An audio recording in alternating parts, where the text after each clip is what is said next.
Un orage magnétique, un trou dans la couche d'ozone, une antenne émettrice vieillissante. 4 chroniqueurs d'une émission de radio montpelliéraine ignorent que cette combinaison d'événements va les précipiter dans les couloirs de l'espace et du temps. S'apercevant qu'ils sont toujours écoutés, nos consciencieux professionnels décident de continuer coûte que coûte à faire leur travail. Depuis, ils errent d'époque en époque dans leur station de radio pour le plus grand plaisir des auditeurs. Ils sont perdus sur les ondes. 24e jour, conférence de rédaction. Ah de merde, ça m'énerve! Qu'est-ce qui vous arrive encore, Pierre? J'arrive pas à trouver un seul morceau de jazz dans ce petit temps de base de tournée de merde! Pourtant, on bosse sur Radio Clapas, la radio du jazz et des musiques actuelles. Je sais, c'est bon. Ça dépend de ce que vous cherchez. Et dans les années 20, à votre avis, il nous faut quoi? C'est évident, pourtant. Regardez, vous cherchez à S comme swing ou L comme Lionel Hampton ou... Non mais c'est bon, je savais. Dites, vous vous demandez jamais ce qui se passe à la radio depuis qu'on est parti? Vous croyez qu'ils ont remarqué notre absence? Avec un trou dans le bâtiment et un studio qui s'est volatilisé, oui, à mon avis, ils ont dû avoir un léger manque. Surtout qu'on est parti avec toute la musique. Ah, mais j'y pense toutes les nuits, vous savez. Oui, ils parlent de nous là-bas. Peut-être sommes-nous déjà des héros, des aventuriers de l'impossible. Je nous vois souvent, tous les trois. Tous les 4. Oui, tous les 4. Revenir à notre époque, sortir du studio, auréolé de gloire, sous les ovations et les flashs des photographes. Je serai Pierre Beuchat, l'homme qui a bravé les siècles pour la gloire du journalisme et de la science. Ah bon, il a sa carte de de presse, lui, maintenant, c'est nouveau. Casseur de rêve. D'ailleurs, elle est où Stéphanie 2.0? Cette nuit, elle a chargé toutes les données biographiques de l'ancienne Stéphanie et c'est plutôt réussi. Elle m'a déjà giflé 2 fois ce matin. Bonjour les garçons. Bonjour Stéphanie. Qu'est-ce que t'as fait à tes cheveux? T'aimes pas? C'est le dernier chic ici, ça s'appelle la coupe à la garçonne. Ah, c'est sûr, ça change. Trêve de considération capillaire, on va finir par parler de ceux de Michel. Vous me trouvez spirituel, je suppose. Bon, allez, tous à vos postes. Antenne dans 5, 4, 3, 2... Bonjour à tous, vous écoutez Radio Clapas, nous sommes le vendredi 20 mai 1927, il est midi. Tout de suite, la quotidienne présentée par Pierre Beuchat et ses chroniqueurs. Good morning, Chicago! J'ai toujours aimé faire ça. Chers amis du 21e siècle, je suis heureux de vous retrouver pour un nouveau show en compagnie de vos Goodfellows favoris. Oh yeah! Et vous comme moi qui êtes de grands connaisseurs de jazz, apprécierez l'ambiance qui règne ici. Ça swing, ça boogie-woogies de partout et hier même on a fait un bœuf avec Louis Armstrong en personne. C'était son frère. Oui, bah tout ça pour dire qu'il y a une joie de vivre ici qu'on adorerait partager avec vous. Oui, si nous n'étions pas des décennies et des milliers de kilomètres d'ici. Mais tout de suite, des nouvelles des States. Wouhou! Crise des baptêmes dans la mafia italienne. Les jeunes parents seraient très ennuyés pour donner la première bénédiction à leur nouveau-né. En effet, il y aurait à Chicago 3 fois plus de parrains que de marraines. Un déficit problématique, heureusement comblé par les guerres fratricides que se livrent les différents gangs de la ville.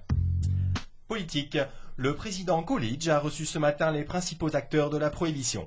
Merveilleux concept qui, en d'autres temps, aurait pu éviter à maman Fermat de tomber enceinte d'un certain Michel. Pardon. Je vous taquine, oh.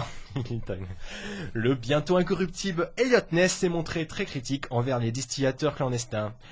Justement, à propos d'Elliot Ness, nous retrouvons en exclusivité Stéphanie qui va tenter pour tous les auditeurs de Clapas un scoop. Corrompre un incorruptible. Alors Stéphanie, comment allez-vous vous y prendre ? Eh bien oui Pierre, je suis actuellement au poste de police de Chicago où le bientôt célèbre incorruptible Elliot Ness est en train de préparer une réunion de crise avec les agents fédéraux.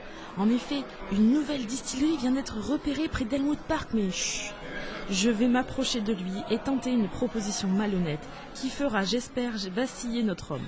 Monsieur Ness ? Monsieur Ness ? Yes. Bonjour, je m'appelle Stéphanie, je suis journaliste pour la radio française.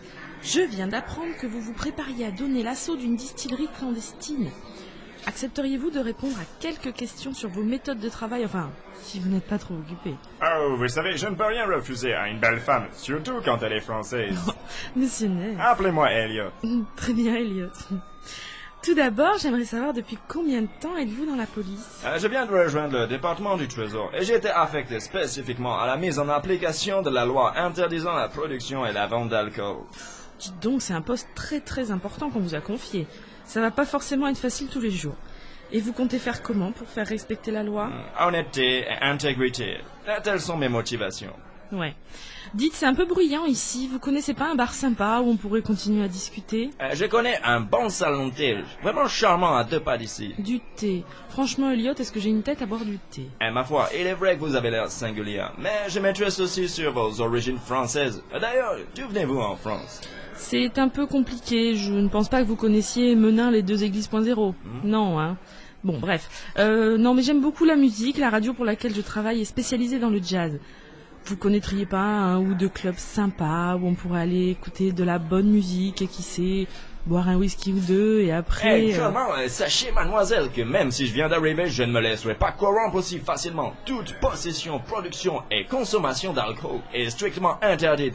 Et rien que le fait de m'en proposer est déjà un délit. Au nom de la loi, je vous arrête. Non, c'est une blague, voyons, Elliot. Mettez-lui les menottes, enfermez-la. Mais Pierre, au Stéphanie. secours! Au secours, Pierre! Stéphanie Merci Stéphanie pour ce courageux moment de journalisme. Hein. Vous ne le saviez peut-être pas, mais Elliot Ness n'aime que le café. Nescafé. Oh, là, là. Bah quoi, elle est drôle, non? Oh. Elle est drôle. Bon. C'est cet après-midi que le célèbre navigateur des airs Charles Lindbergh entame sa tentative de traversée de l'Atlantique en aéroplane, en solitaire et sans escale. À New York et en direct, nous retrouvons Nathanaël Caprisky pour un point juste avant le départ. Nathanaël?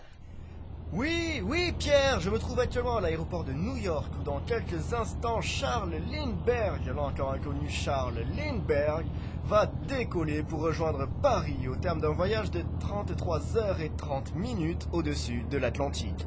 Je suis à quelques pas du Spirit of Saint-Louis, l'avion qu'il a lui-même fabriqué pour l'occasion, et je vois Lindbergh en personne qui s'apprête à monter à bord. Monsieur Lindbergh, quelques mots pour nos auditeurs de Radio Clapas? Well, I will do not. Now, please. Monsieur Lindbergh, vous allez passer plus de 30 heures dans les airs. Avez-vous prévu d'aménager des toilettes dans votre avion? À l'arrière, par exemple? I don't understand. Now, please, Non, could Monsieur you... Lindbergh, nous savons que pour votre voyage, vous avez pris 4 sandwichs et 2 tablettes de chocolat. Est-ce que vous avez pris du chocolat noir ou du chocolat au lait? I really have to go now. I have something to do, you know.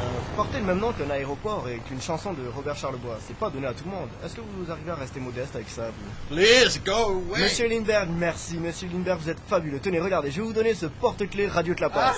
Vous pouvez l'accrocher là. Tenez, attendez. What the hell? Wow, merde, à quoi j'ai touché? Désolé.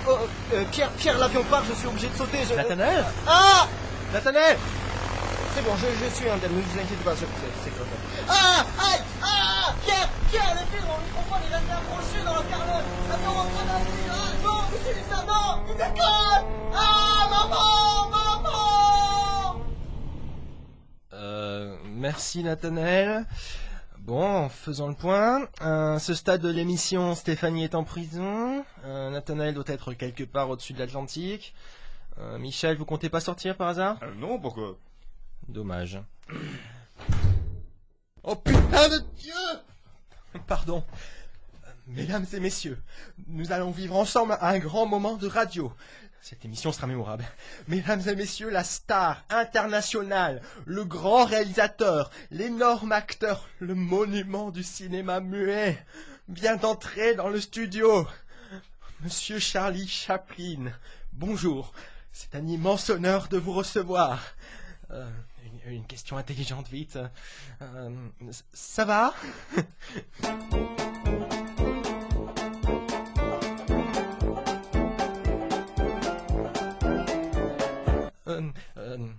Ah oui, dans la séquence 8, plan 25 de La ruée vers l'or, n'y a-t-il pas une certaine ambiguïté dans l'utilisation de l'analepse et du flash-forward autour du personnage de Henry Bergman? Hein? Non? Hein? Bon, ben, retrouvons Michel Fermat et son invité.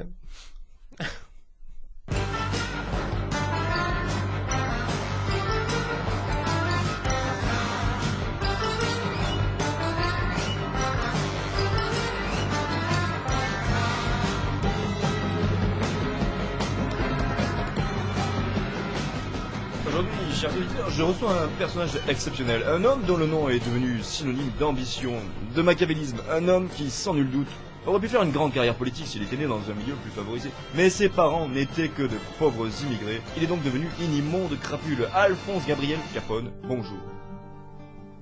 Vous êtes venu accompagner, je vois. C'est mes neveux. Ils font un stage dans l'entreprise de leur tonton préféré. La famille, c'est sacré, vous savez. Oui, monsieur Capone, lorsqu'on est confronté à un individu aussi dépourvu de scrupules que vous, on a envie de poser une question. Quelles sont vos motivations? Monsieur Fermat, il y a dans ce monde deux sortes de personnes. The fuckers and the fucked ones. Ma motivation unique était de ne pas faire partie de la seconde catégorie. J'ai donc décidé de faire partie de la première. Et vous, monsieur Fermat, de quel côté êtes-vous? En observateur distancié de la société, je m'efforce de n'être ni de l'une ni de l'autre, monsieur Capone. Soyez lucide, monsieur Fermat.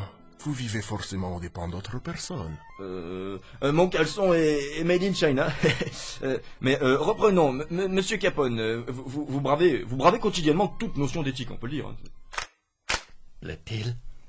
Luigi, Silvano, du calme les petits.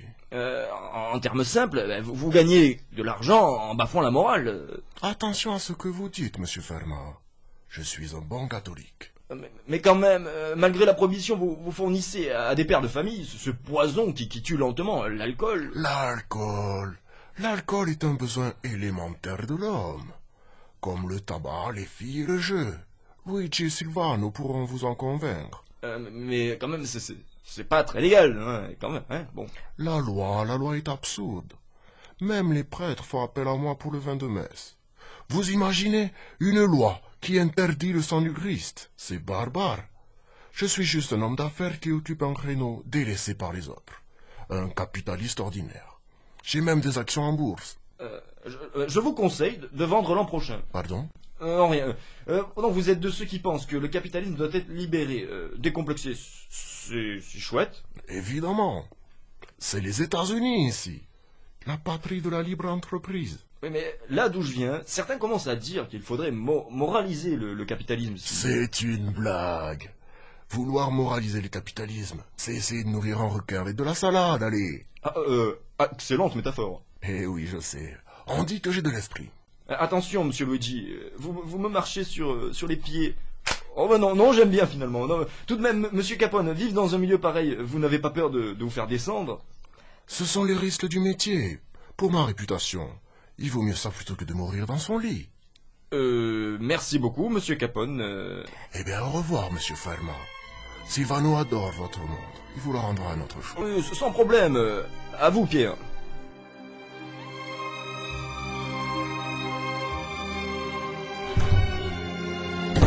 Finalement, il est mort de quoi, au juste? D'une crise cardiaque. Dans son lit. Nathanaël? À ce temps-là, des micros en réserve. J'ai pas particulièrement envie d'aller chercher le mien à Paris, là, maintenant. Vous avez laissé votre micro sur l'avion? Eh oui, et j'ai pété mon casque aussi. Pourquoi? Vous auriez préféré que j'y reste pendu pendant 33h30, que j'atterrisse avec lui en France pour le décrocher? Non, bien sûr. Mais vous imaginez un peu les problèmes que ça va poser si on le trouve? On est en 1927. Les microphones pèsent 25 kilos ici. Ok, ben votre joie de me voir vivant me va droit au cœur, Pierre. Hein. Merci d'être venu me chercher à la prison. Pour le côté chevaleresse, on repassera. Ils vous ont libéré? Oui, et c'est pas grâce à vous. T'étais en prison? Pourquoi t'as les vêtements tout déchirés? Comment vous avez fait pour qu'il vous laisse sortir? Bon, je préfère pas en parler. Hein. Non, vous n'avez tout de même pas... Ben, on va dire qu'Elliot Ness n'est pas si incorruptible que ça. Oh, monsieur Chaplin, je vous avais oublié. Tenez, je vous raccompagne. Allez, au revoir et bonne ruée vers l'or.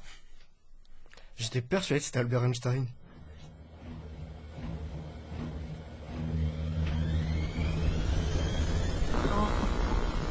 Eh bien, chers auditeurs du XXIe siècle, C'est vrai, on est toujours en antenne. je ne sais pas si nous nous retrouverons demain. Je vous souhaite une bonne journée et à bientôt.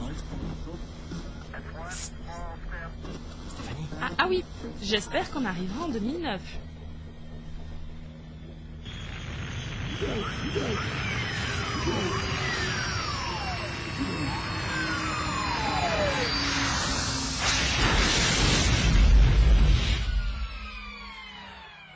Mais où est-ce qu'on a atterri encore? Eh, il y a une convention de Bluetooth dans le coin?